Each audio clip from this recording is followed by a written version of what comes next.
ఒకవేళ మిమ్మల్ని మరణానికి అప్పగిస్తే మరణం ద్వారా కూడా తాను మహిమ పొందడా? ఖచ్చితంగా మహిమ పొందుతాడు. ఎందుకని బాప్తిస్మిచ్చే యోహాన్ని విడిపించలేదు ఆయన అలా మహిమ పొందాలనుకున్నాడు.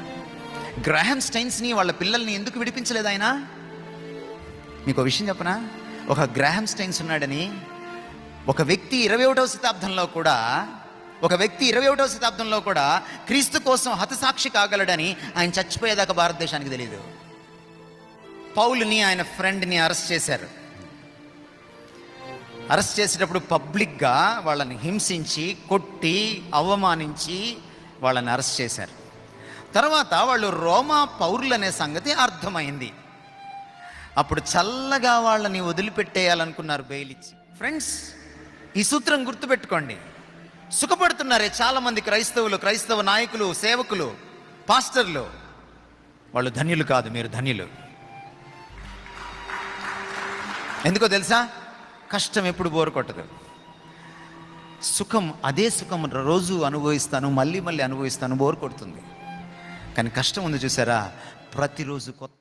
మీరు ఇందాక చదివిన వాక్య భాగమే కాకుండా కొన్ని విషయాల్ని అడపాదడపా మీకు నేను చూపించాలని నేను ఆశపడుతున్నాను. ఈ సాయంత్రం చాలా క్లుప్తంగానే మాట్లాడతాను, కానీ చాలా కూలంకుషంగా, చాలా క్లియర్గా, సూటిగా మాట్లాడాలని నేను నిర్ణయించుకున్నాను. మొదటి విషయం ఏమిటంటే, suffering has a positive side. క్రైస్తవుడు శ్రమ పొందేటప్పుడు, ముఖ్యంగా క్రైస్తవ సేవకులు, దైవ సేవకులు శ్రమ పొందేటప్పుడు చాలాసార్లు అది చూడడానికి చాలా నెగటివ్గా, చాలా బాధాకరంగా, చాలా విపరీతంగా, భరించలేనిదిగా, కష్టంగా ఉన్నప్పటికీ it has got a positive side. దానికి ఒక సానుకూలమైనటువంటి కోణం కూడా ఉంది, ఒక మంచి కోణం కూడా ఉంది. యోబు మీకు బాగా గుర్తున్నాడు. యోబుని అపవాది టార్గెట్ చేశాడు. దేవునితో సవాలు విసిరి దేవుని దగ్గర నుంచి అతని ప్రాణాన్ని తప్ప మిగిలిందంతా నాశనం చేయడానికి అనుమతి పొంది వచ్చిన తర్వాత, బహుశా యోబు చనిపోయే నాటికి యోబుకి ఇదంతా ఎందుకు జరిగిందో కూడా తెలియదు. మనం పుస్తకం చదువుతున్నాం కాబట్టి, దేవుడు రాయించాడు కాబట్టి మనకు తెలుసు. ఎందుకు ఇదంతా జరిగిందో అడగాలనుకున్నాడు యోబు దేవుణ్ణి, కానీ ఆ అవకాశం కూడా దొరకలా. చాలా ప్రశ్నలు రాసుకున్నాడు ఆయన కనపడితే అడగాలని. పాపం ఆయన వచ్చి చాలా ప్రశ్నలు అడిగేశాడు ఈయన్ని. ఇంకా ఈయనేమి అడగదలుచుకోలేదు. కానీ యోబు 2వ అధ్యాయం మీరు చదివితే, ఆయన భార్య ఆయనకు సహకరించాల్సింది పోనిచ్చి ఒక అద్భుతమైన ఐడియా ఇచ్చింది ఆయనకి.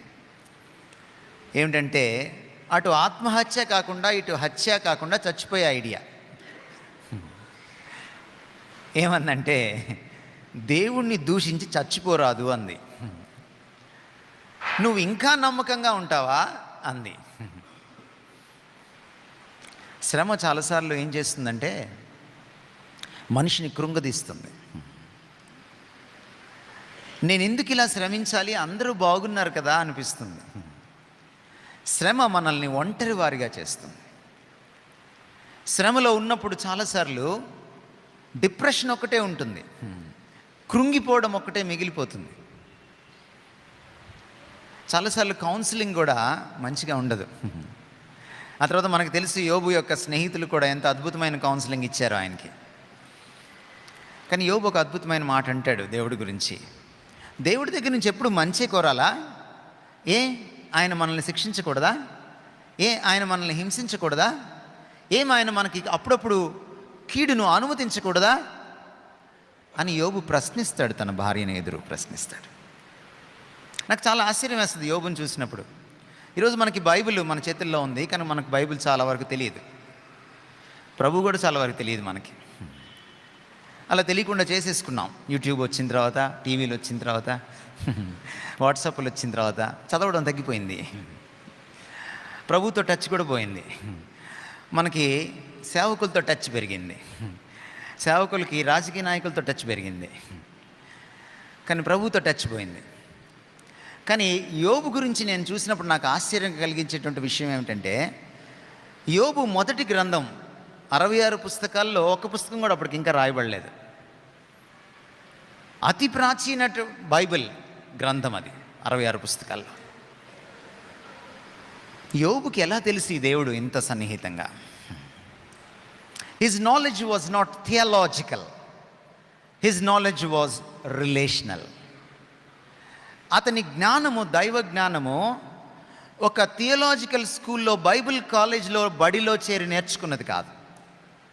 దేవుడి పాదాల దగ్గర నేర్చుకున్నది. దేవునితో అతనికి ఉన్న సాన్నిహిత్యం అలాంటిది.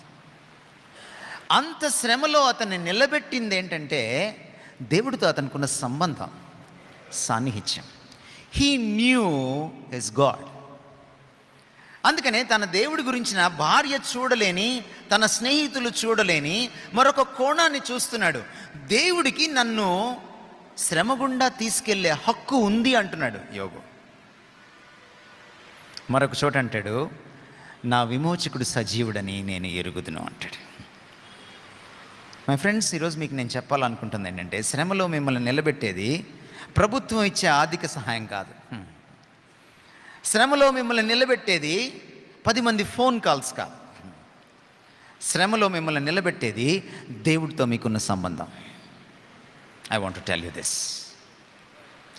That makes you stand against any affliction, any odd thing. అది ఎంత పెద్ద శ్రమ అయినా సరే.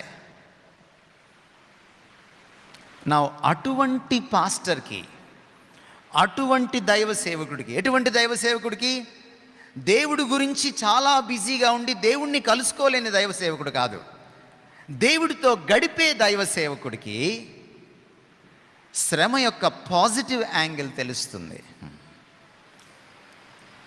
యాకోబు పత్రిక రాస్తూ అందుకనే మొదటి పేజీలోనే ఈ మాట అంటాడు, శ్రమ ఓర్పును పుట్టిస్తుంది. అందుకని శ్రమ వచ్చినప్పుడు మహదానందం చెందమంటాడు, మహదానందం చెందమంటాడు. ఆ కిందకు వచ్చి అంటాడు, ఓర్పు మిమ్మల్ని సంపూర్ణులుగా చేస్తుందంటాడు. మేము మెచ్యూరిటీలోకి రావడానికి కొన్ని ఏళ్ళు పట్టచ్చు, మెచ్యూరిటీలోకి రాలేకపోవచ్చు. కానీ శ్రమ పడుతున్నారు చూసారు మీరు ప్రభు కోసం, మీరు మా అందరికంటే matured. That's the positive angle of suffering. శ్రమ ఒక క్రైస్తవుణ్ణి, క్రైస్తవ సేవకుణ్ణి పరిణతి చెందేలా చేస్తుంది, ఎదిగేలా చేస్తుంది. అది ఎదగడానికి అవకాశం. Suffering has got a positive side. 7 habits of highly effective people. Think and grow rich. Ikigai. Rich dad and poor dad. Power of habits. Compound effect.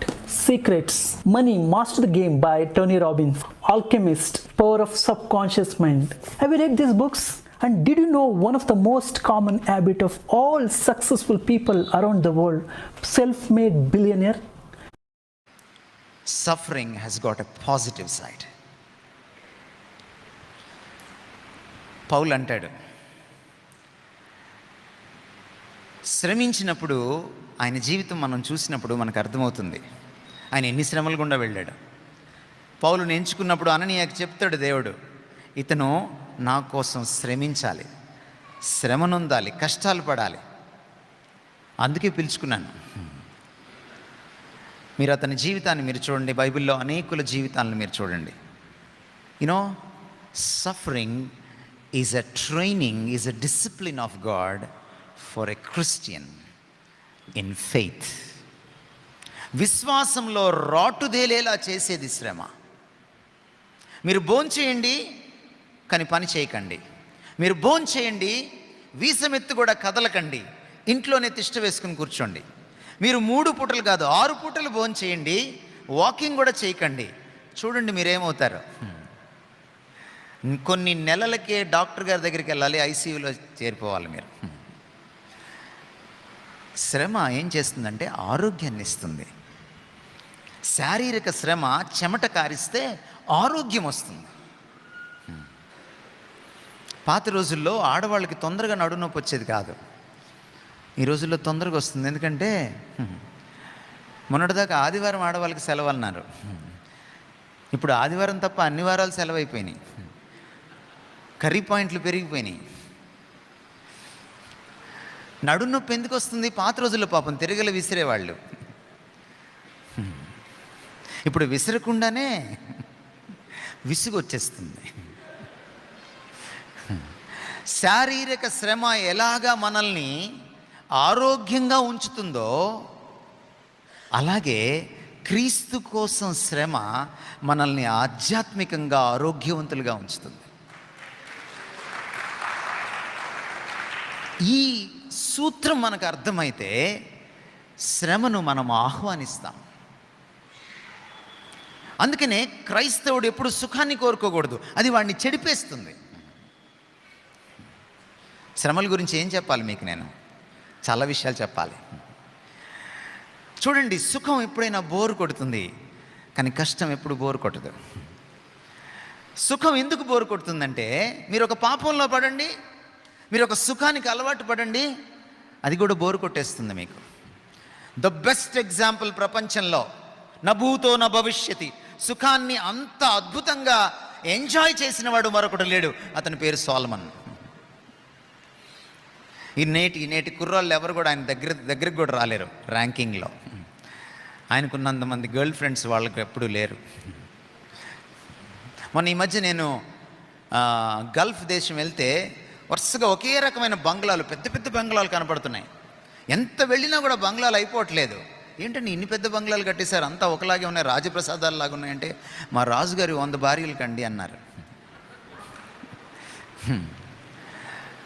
నాకు అనిపించింది, ఈ రాజుగారు కూడా సొలొమోన్ని బీటౌట్ చేయలేకపోయాడా అని. సొలొమోన్ అంటాడు ప్రసంగి గ్రంథం 12వ అధ్యాయంలో, బాబు సుఖం బోరు కొట్టకముందే, దుర్దినములు రాకముందే, వీటి యందు నాకు సంతోషము లేదని చెప్పు దినములు రాకముందే దేవుణ్ణి తలుచుకో.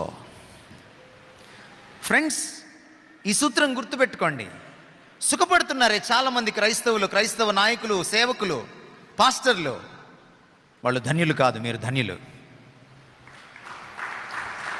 ఎందుకో తెలుసా? కష్టం ఎప్పుడు బోరు కొట్టదు. సుఖం, అదే సుఖం రోజు అనుభవిస్తాను, మళ్ళీ మళ్ళీ అనుభవిస్తాను, బోరు కొడుతుంది. కానీ కష్టం ఉంది చూసారా, ప్రతిరోజు కొత్తగా పలకరిస్తుంది.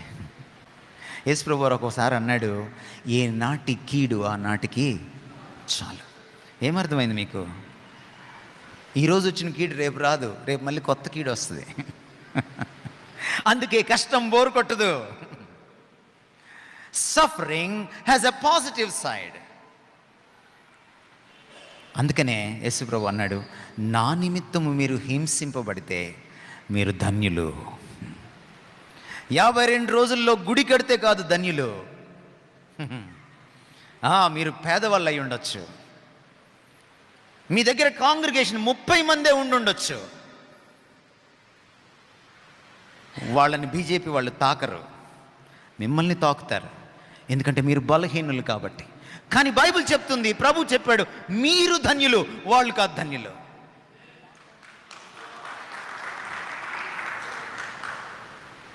ధన్యులు మీరు. నా నిమిత్తము బిఎండబ్ల్యూలో తిరిగేవాడు ధన్యుడు కాదు. నా నిమిత్తము వెనక బ్యాక్గ్రౌండ్లు రోజుకొకటి మార్చేవాడు ధన్యుడు కాదు. నా పేరు చెప్పుకొని గన్మెన్లను పెట్టుకునేవాడు ధన్యుడు కాదు. కానీ మీరు ధన్యులు. నా నిమిత్తము హింసింపబడువారు ధన్యులు. ఈ మొదటి వారు ఉన్నారే, ఈ రోజున టీవీలో కనపడుతున్నారే, వాళ్ళు పరలోకంకి వెళ్తారో లేదో నాకైతే తెలియదు, నేను తీర్పు తీర్చకూడదు. కానీ పరలోకంకి ఒకవేళ పొరపాటున వెళ్తే వాళ్ళు చాప మీద కూర్చుంటారు, మీరు సింహాసనం మీద కూర్చుంటారు. నేను చెప్పట్లేదు ఈ మాటలో, బైబిల్ చెప్తోంది, ప్రభు చెప్పాడు. ఎవరైనా మీ దగ్గరకు వచ్చి ఈ సోషల్ మీడియా గ్రూప్ జాయిన్ అవ్వండి, ఈ టెలిగ్రామ్ గ్రూప్ జాయిన్ అవ్వండి, మీకు టిప్స్, రికమెండేషన్స్, విన్నింగ్ స్టాక్స్ గురించి చెప్తామంటే వెంటనే మీరు చేయాల్సిన పని అక్కడి నుంచి పారిపోవండి. రైట్?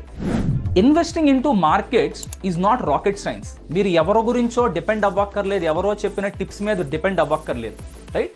ఇఫ్ యూ నో ఎప్పుడు ఎలా స్టాక్స్లో ఎంటర్ అవ్వాలి, ఎప్పుడు ఎగ్జిట్ అవ్వాలి, అండ్ ఒక పోర్ట్ఫోలియో ఎలా క్రియేట్ చేయాలన్నది మీరు నేర్చుకుంటే ద ప్రాబ్లమ్ ఈజ్ సాల్వ్డ్.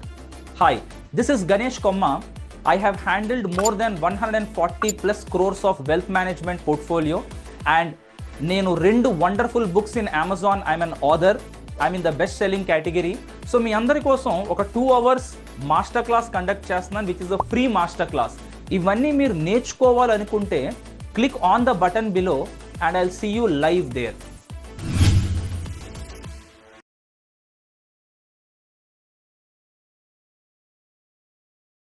మనం ఏది కోరుకుంటున్నామో డెఫినెట్గా నిజం చేసుకోవచ్చు. అంటే నమ్ముతారా మీరు? 100%గా చేసుకోవచ్చు with the power of manifestation. Manifestation అంటే ఈ రోజుల్లో మ్యాజిక్ అయిపోయింది. అందరూ ఏదో మ్యాజిక్ అనుకుంటున్నారు. కాదండి, it is a neuro science. మన బ్రెయిన్ తోటి ముడిపడింది మేనిఫెస్టేషన్. ఎప్పుడైతే మీరు రిపీటెడ్గా ఒక పాజిటివ్ విషయాలు అనుకుంటే 100% దాన్ని మేనిఫెస్ట్ చేయవచ్చు.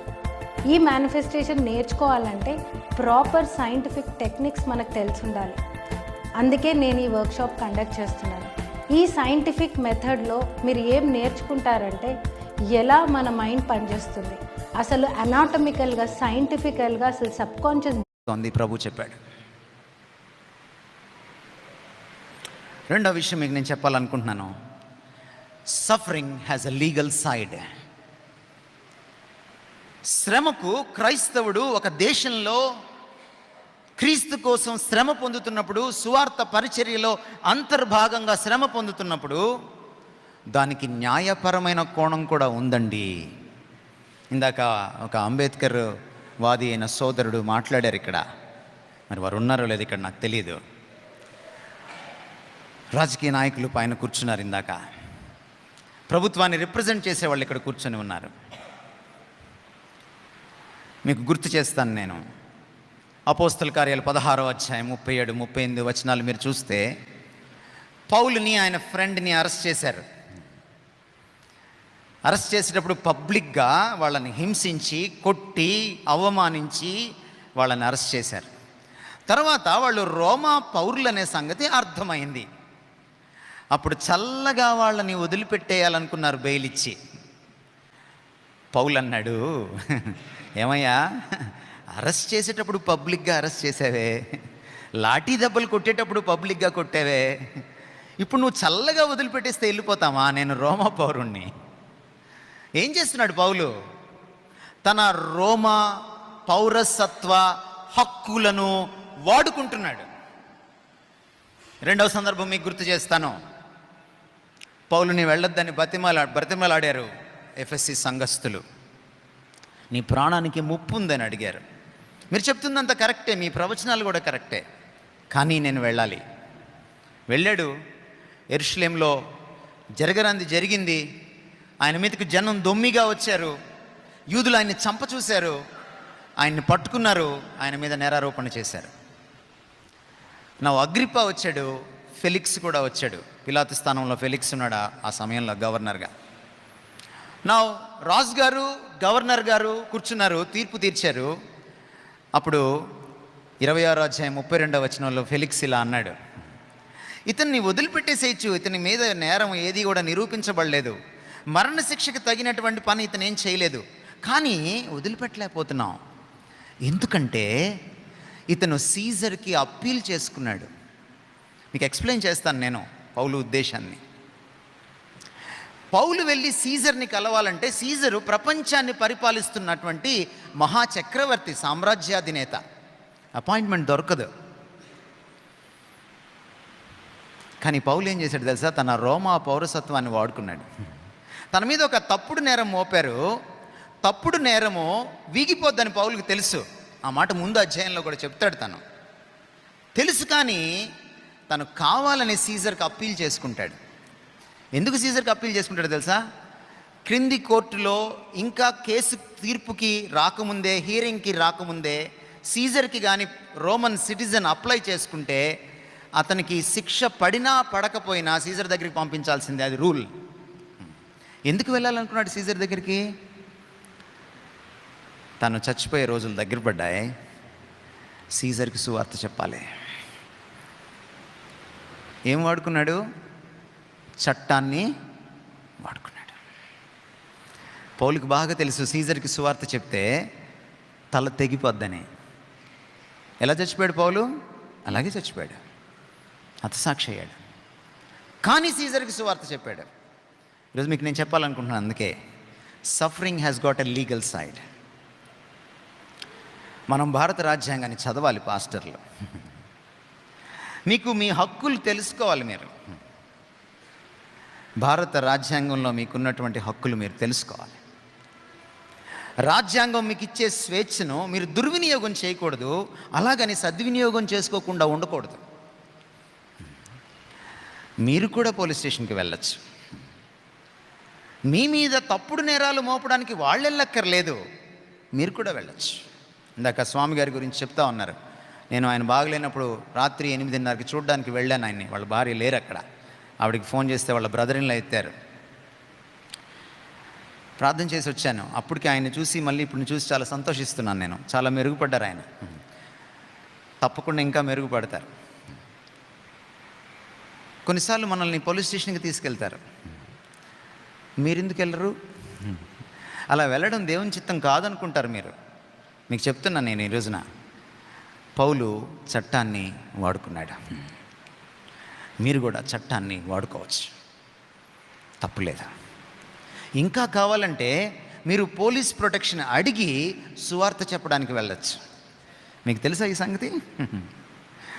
మీరు ఎస్పీకి అప్పీల్ చేసుకుంటే మీకు ముందుగానే ప్రొటెక్షన్ ఇస్తారు. తెలుసుకోండి. మీరు భారతదేశంలో పుట్టినందుకు, భారతదేశ రాజ్యాంగం మీకు కల్పిస్తున్న హక్కులకి మీరు దేవుణ్ణి స్తుతించాలి. అంబేద్కర్ గారు రాజ్యాంగాన్ని రాయలా, ఆయన రాజ్యాంగాన్ని రూపకల్పన చేశాడు, కంపైలేషన్ చేశాడు. బ్రిటిష్, అమెరికన్, ఫ్రెంచ్ రకరకాల రాజ్యాంగాల్ని కూర్చాడు ఆయన. మీకు మాట చెప్పనా?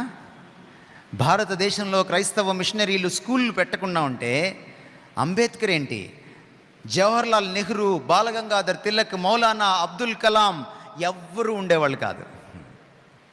మహాత్మా గాంధీ చదువుకుని ఉండేవాడు కాదు. వెస్టర్న్ కంట్రీస్కి వెళ్ళి అంబేద్కర్ చదువుకోకపోతే క్రిస్టియన్ ఇన్స్టిట్యూషన్స్లో ఇవన్నీ అంబేద్కర్ గారికి తెలిసి ఉండేవి కాదు.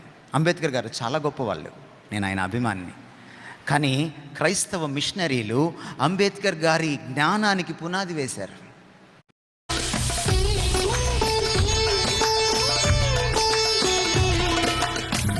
పునాది వేశారు. అమెరికన్ దేశంలో ఉన్న రాజ్యాంగం అంబేద్కర్ చదివాడు. సోషల్ స్టడీస్లో, హ్యుమానిటీస్లో ఒక ప్రశ్న ఉంటుంది.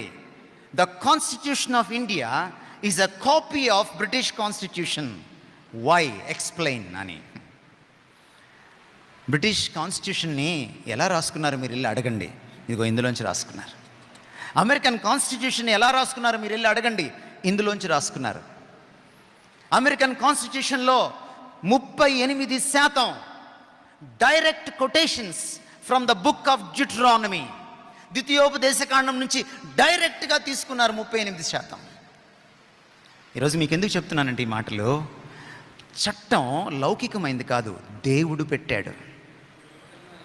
అధికారులు ఎందుకున్నారు? రోమాపత్రిక 13వ అధ్యాయం 1వ వచనం నుంచి 6వ వచనం దాకా మీరు చదివితే అధికారములన్నీ ఆయన నుంచే వస్తాయి. ఈరోజున గవర్నమెంట్ రిప్రజెంటేటివ్స్ ఇక్కడ కూర్చున్నారు, వాళ్ళకి నా మనవి, మీరు క్రైస్తవులకు చాలా సాయం చేస్తున్నారు, ఆర్థిక సాయం కూడా చేస్తున్నారు, స్వామి గారికి కూడా చేశారు, చాలా సంతోషం, గాడ్ బ్లెస్ యూ. కానీ మీరు అది మాత్రమే చేయకూడదు, క్రైస్తవులకి చట్టపరమైన రక్షణ కూడా మీరు కల్పించాలి. ప్రభుత్వానికి నేను ఈ మాట చెప్తున్నాను, రిప్రజెంటేటివ్స్ అందరికీ చెప్తున్నాను నేను ఈ మాట. క్రైస్తవుల మీద దాడి జరిగినప్పుడు పబ్లిక్ ప్రాసిక్యూటర్ వాదిస్తాడు, అంతే కదండి. రోడ్డు మీద ఎవరినైనా పొడిస్తే నేరస్తుడి తరపున ప్రైవేట్ లాయర్, డిఫెన్స్ లాయర్ వాదిస్తాడు, కానీ బాధితుడి తరపున పబ్లిక్ ప్రాసిక్యూటర్ వాదిస్తాడు. Public prosecutor is a government servant and government must see that the culprits to be in prison. ఒక రోజున వాళ్ళు ఊచలు లెక్క పెట్టాలి, జైలు ఊచలు లెక్క పెట్టేలా ప్రభుత్వమే చర్యలు తీసుకోవాలి. It is the responsibility of the chief minister and the governor and the prime minister. మీరు బీజేపీ అయి ఉండొచ్చు, మీరు టీఆర్ఎస్ అయి ఉండొచ్చు, మీరు ఏదన్నా అయి ఉండొచ్చు. దేవుడు మిమ్మల్ని అక్కడ పెట్టాడు. మీరు ప్రతి వర్గానికి కొమ్ము కాయాలి, ఒక వర్గానికే కొమ్ము కాయకూడదు. ఇది ప్రభుత్వ బాధ్యత. ఆ హక్కుని మీరు వినియోగించుకోవాలి. That is the third thing. Suffering is a Christian calling. ఇందాక మనం చదివిన 1 పేతురు పత్రిక 2వ అధ్యాయం 21వ వచనంలో పేతురు ఆ మాట అంటాడు. ఎందుకు మనకి శ్రమ వస్తుందండి? శ్రమ పొందడానికే మనం పిలువబడ్డాం. మిమ్మల్ని చూసి మీకు నమస్కరించాలనిపిస్తుంది. ఎందుకంటే ఈ రోజుల్లో క్రైస్తవం ఎలా తయారైందంటే, క్రైస్తవం అంటే కన్నీళ్ళని తుడిచేస్తాడని, క్రైస్తవం అంటే నాకు 10,000 ఇస్తే నీకు 1,00,000 ఇస్తాడని, క్రైస్తవం అంటే వ్యాపారం వృద్ధి చెందిపోతుందని, క్రైస్తవం అంటే ప్రమోషన్ల మీద ప్రమోషన్లు వచ్చేస్తాయని, క్రైస్తవం అంటే మీ అమ్మాయికి అమెరికా సంబంధం వచ్చేస్తుందని చెబుతున్నారు, హోరెత్తిచ్చేస్తున్నారు టీవీల్లో, యూట్యూబ్లో. క్రైస్తవం అంటే ఒక్క శ్రమ కూడా రాదు, అసలు క్రైస్తవుడికి జ్వరం కూడా రాకూడదు అని చెప్పేస్తున్నారు అబద్ధాలు. ఇలాంటి క్రైస్తవం ఉన్న రోజుల్లో మీరు క్రీస్తు కోసం శ్రమ పడుతున్నారే. Thank you so much, thank you so much. బైబిల్లో ఏమని చెప్పారంటే, ఇదిగో మీరు BMW తిరగడానికి మిమ్మల్ని పిలుస్తున్నాను అనలా, నా నిమిత్తం మీరు శ్రమ పొందడానికి మిమ్మల్ని పిలుస్తున్నాను అన్నాడు. యేసుప్రభు వారు పిలుపునిచ్చేటప్పుడు ఎలా పిలిచాడంటే, ఎవడైనాను నన్ను వెంబడింప కోరిన ఎడల వాడికి నేను BMW ఇస్తాను, 2 ఇస్తాను, వాడు 1 ఇంకొక స్పీకర్కి ఇవ్వచ్చు అని చెప్పలా.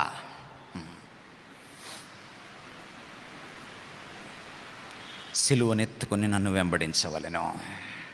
ఇదిగో ఇది సిలువ. కాళ్ళతో నడవలసిన వాడు వీల్చైర్లో నడుస్తున్నాడే, ఇతను ధన్యుడు. ఇది సిలువ. ఇందాక చూపించారే కత్తిపోట్లు, అది సిలువ. ఎవరండి ధన్యుడు? ధన్యత ఏది? మంచి బట్టలు వేసుకోవడం కాదు ధన్యత, కారులో తిరగడం కాదు ధన్యత. మీది ధన్యత, మీది ధన్యత. ఎందుకంటే మీరు అందుకు పిలువబడరి. ఆ మాట అనిన తర్వాత పేతురు ఏమంటాడంటే, క్రీస్తు కూడా మన కొరకు మాదిరి ఉంచిపోయెను, ఆయన అడుగు జాడల్లో మనం నడవాలి. ఎందుకు మీరు శ్రమ పొందుతున్నారు? మంచి చేసినందుక, చెడు చేసినందుక? ఎవరిని కొట్టాలండి? ఎవరిని తన్నాలి? ఓ దొంగను తన్నాలి కదండి, ఓ వ్యభిచారిని తన్నాలి కదండి, ఆఫీస్లో లంచాలు తినేవాడిని తన్నాలి కదండి. నిజంగా ఆర్ఎస్ఎస్ వాళ్ళు, బీజేపీ వాళ్ళు, లేకపోతే ఇంకెవరైనా బజరంగ్ దళ్ వాళ్ళు దేశభక్తి పరులైతే ఎవరిని తంతారు? వాళ్ళు ఈ దేశాన్ని పాడు చేస్తున్నటువంటి లంచగొండులైన ఆఫీసర్లని తనాలి, అవినీతి పరులని తన్నాలి, ఆడవాళ్ళని రేప్ చేసే వాళ్ళని తన్నాలి కదండి.